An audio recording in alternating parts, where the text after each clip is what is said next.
결혼을 앞둔 딸에게 아무것도 해줄 수 없다는 사실을 알게 된 부모의 마음, 과연 어떤 기분일까요? 이 부모는 매일같이 잠들지 못하고 있었습니다. 이제 곧 딸이 시집을 가는데 손에 쥔 게 아무것도 없다는 현실이 가슴을 짓누르고 있었습니다. 아버지는 속으로 수없이 중얼거렸습니다. 평생 내가 뼈 빠지게 일했는데 남은 게 빚뿐이라니 도대체 이게 무슨 꼴이지? 하고 말이죠. 어머니는 이불을 꼭 끌어안고 조용히 울었습니다. 딸아이가 결혼을 한다는 건 분명히 기쁜 일인데 그 기쁨마저 마음껏 누리지 못했습니다. 죄책감이 더 먼저 앞서 있기 때문이었습니다. 세월은 빠르게 흘렀습니다. 딸이 어릴 적에 손잡고 학교에 보내던 때가 바로 엊그제 같은데 어느새 어엿한 성인이 되어서 한 남자의 아내가 되려 하고 있었습니다. 하지만 그 순간 부모는 스스로를 원망했습니다. 다른 집 부모들은 그래도 뭔가 챙겨준다고 하던데 우리는 해줄 게 아무것도 없구나. 그런 생각을 말이죠. 딸은 그런 부모의 마음을 모른 채 환하게 웃었습니다. 모른 척을 한 것이겠죠.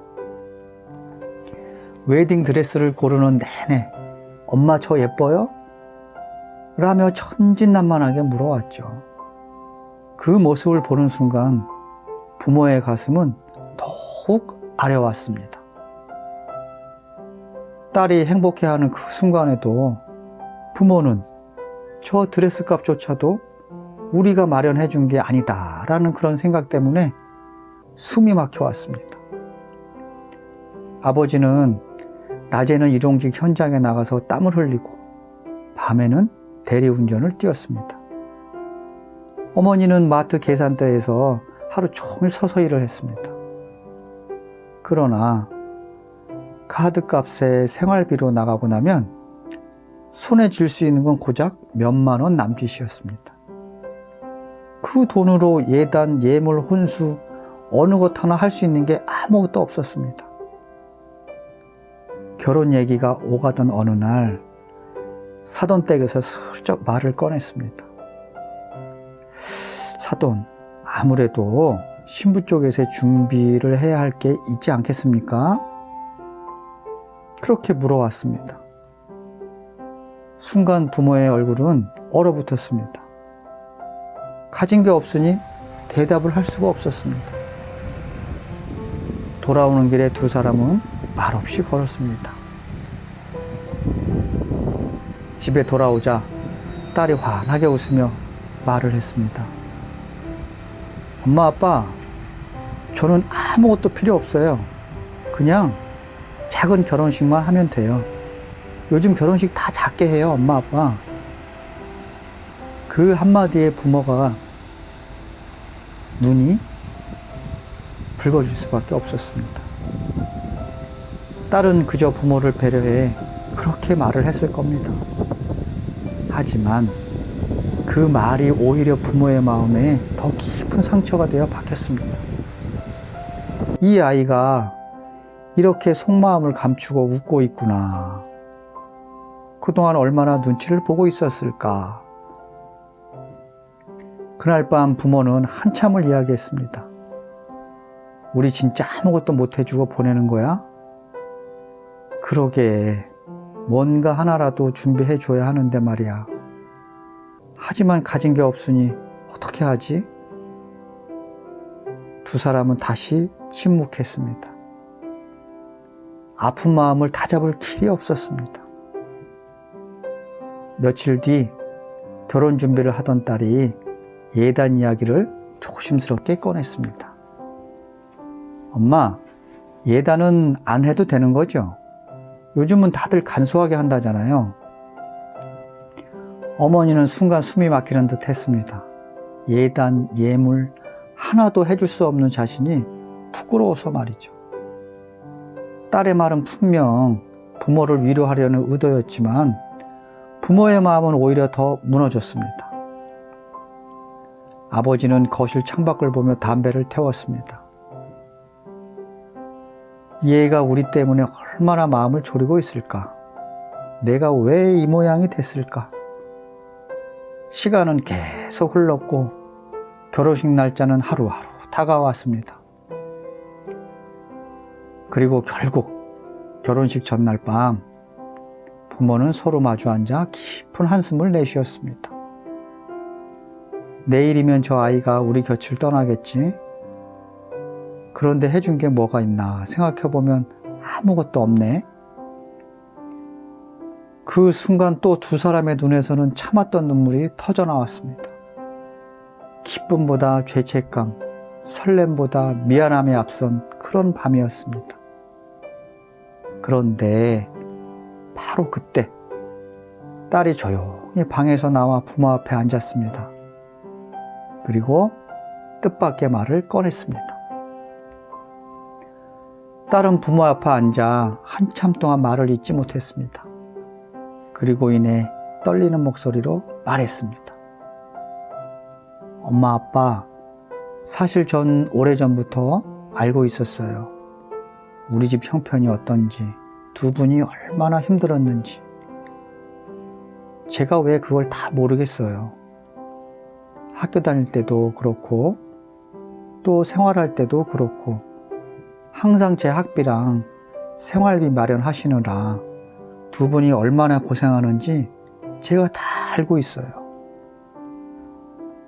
부모의 가슴은 그 순간 철렁 내려앉았습니다. 숨기고 싶었던 마음을 딸이 다 알고 있었다니 말이죠. 그래서 이번 결혼 준비하면서 일부러 계속 아무것도 필요 없다고 말한 거예요. 제가 진짜 원하는 건 돈이나 선물이 아니에요.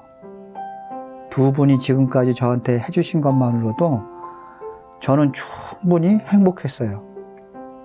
저는 누구보다 사랑을 많이 받고 자란 그런 딸이에요. 어머니의 눈에서 눈물이 계속 흘러내렸습니다. 아버지는 고개를 숙인 채 말을 하지 못하고 있었습니다. 딸의 진심 어린 고백은 부모의 마음을 턱 무너뜨리면서 동시에 따뜻하게 감싸주고 있었습니다. 엄마, 아빠, 전 내일 결혼식장에서 누구보다 당당하고 싶어요.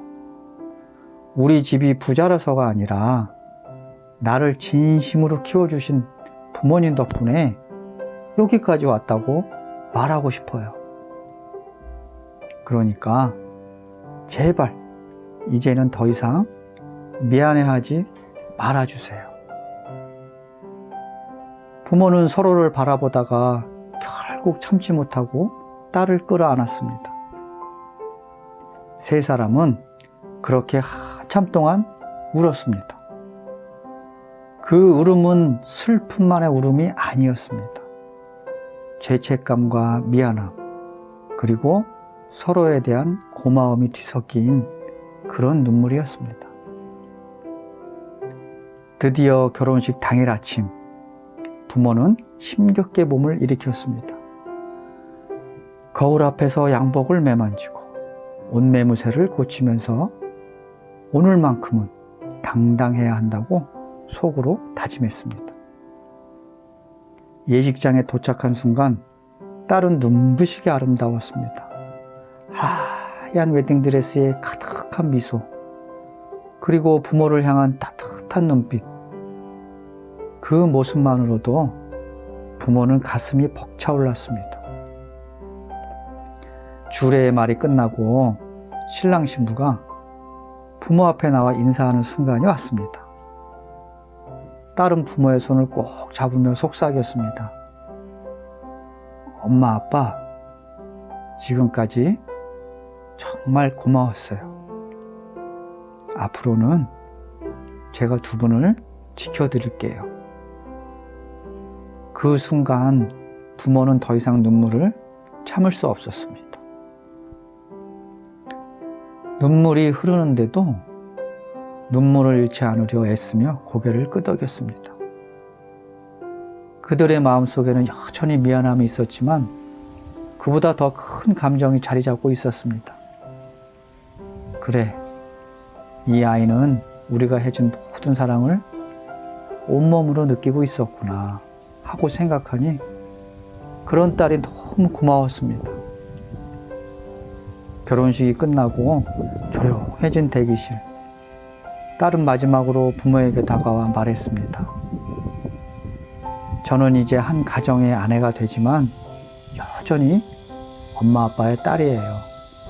그러니까 앞으로도 같이 웃고 같이 울고 또 같이 살아가요. 돈이나 선물이 아니라 제가 드릴 수 있는 건 평생 효도하는 거예요. 그 말을 들은 순간 부모의 가슴속 죄책감은 조금씩 녹아내렸습니다. 그리고 깨달았습니다. 부모의 사랑은 결코 물질로만 평가되지 않는다는 것을. 그리고 자식의 진심은 부모의 눈물을 닦아낼 수 있다는 것을.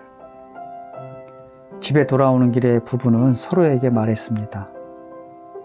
우리 딸 참 잘 컸지?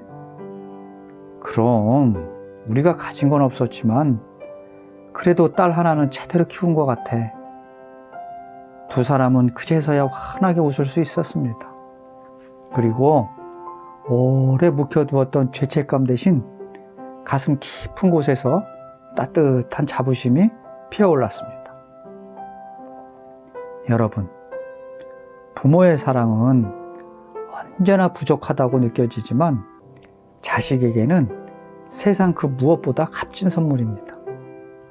돈보다, 물질보다 함께 울고 웃어준 기억이 결국은 가장 큰 유산이 됩니다.